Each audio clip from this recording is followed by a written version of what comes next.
అండి రేపటి కోసం మనం కొన్ని స్టాక్స్ చూసుకున్నట్టయితే ఫస్ట్ స్టాక్ వచ్చేసేసి ఈ ప్యాక్ స్టాక్లో అబ్జర్వ్ చేసి చూస్తే ఎగ్జాక్ట్గా ఇది 285 అనేది ఆల్ టైమ్ హై బ్రేక్అవుట్. ఇక్కడి నుంచి కూడా మంచి ర్యాలీ అనేది స్టాక్ చేసింది.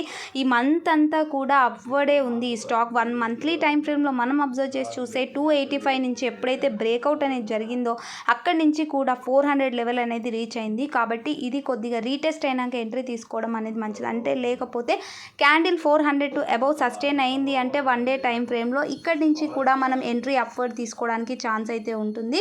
ఎందుకంటే ఇది ఆల్ టైమ్ హై పాయింట్ని క్రాస్ చేసేసింది. సో ఈ రెసిస్టెన్స్ లెవెల్ని కూడా ఫేస్ చేస్తుంది. కాబట్టి ఇక్కడి నుంచి ఎప్పుడైతే అప్వర్డ్ వెళ్తుందో అంటే సస్టైన్ అవుతుందో 400 లెవెల్, దీంట్లో ఎంట్రీ తీసుకోవడానికి ఛాన్స్ అయితే ఉంటుంది. చాలామంది మెయిల్ చేస్తుంది ఏంటంటే ఎందుకు ఎప్పుడు నాన్ ఎఫ్ఎన్ఓ స్టాక్స్ మాత్రమే చెప్తారు, ఎఫ్ఎన్ఓ ఎందుకు చెప్పరు అని. ఎఫ్ఎన్ఓ స్టాక్స్ అనేది చాలా కొద్ది పాయింట్స్ మాత్రమే మూవ్ అవుతుంటుంది. ఎక్కువ రోజులు లాంగ్ టర్మ్ ఇన్వెస్ట్మెంట్కి ఎఫ్ఎన్ఓ స్టాక్స్ అనేది బాగా యూజ్ అయితే మన స్వింగ్ ట్రేడింగ్కి అంత బాగా సెట్ అయితే అవ్వవు. క్వాంటిటీ హెవీగా కొనే వాళ్ళకైతే సెట్ అవుతాయి. So next crest stock. ఈ క్రెస్ట్ స్టాక్ అబ్జర్వ్ చేసి చూస్తే యాక్చువల్గా మనకి చిన్న టార్గెట్ అంటే ఆల్ టైమ్ హై పాయింట్ అనేది 573. దీంట్లో కూడా వాల్యూమ్తో బ్రేక్అవుట్ అయితే వచ్చేసింది. మంత్లీ టైం ఫ్రేమ్లో కూడా చూసుకుంటే ఇదే లెవెల్ని 2008లో ఎగ్జాక్ట్గా అనుకుంటాను, చూడండి మీరు, నేను అబ్జర్వ్ చేసి చూపిస్తాను దీంట్లో.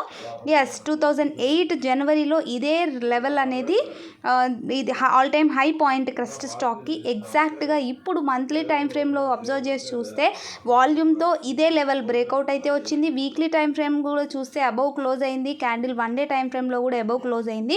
సో ఇది 573 దగ్గర రీటెస్ట్ అయ్యి అబౌవ్ మళ్ళీ తిరిగి రివర్సల్ వెళ్తుందంటే ఎంట్రీ తీసుకోవడానికైతే మంచి స్టాక్ క్రెస్ట్ స్టాక్. ఇది కూడా అలర్ట్ ప్లేస్ చేసుకొని 606 ఎప్పుడైతే క్రాస్ అవుతుందో అప్పుడు ఈ స్టాక్లో ఎంట్రీ అయితే తీసేసుకోండి. So next last and final stock వచ్చేసేసి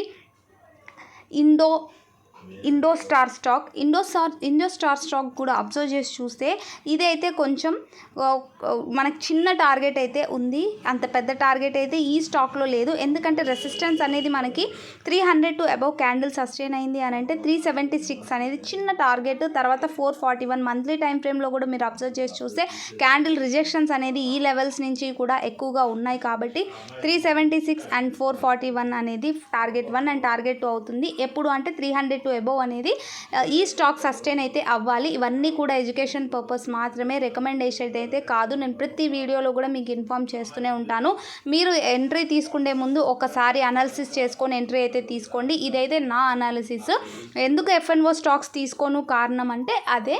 ఎప్పుడు కూడా ఎఫ్ఎన్ఓ స్టాక్ సెలెక్ట్ చేసుకోవాలంటే కొద్దిగా ఎక్కువ రోజులు మెయింటైన్ చేయాల్సి ఉంటుంది.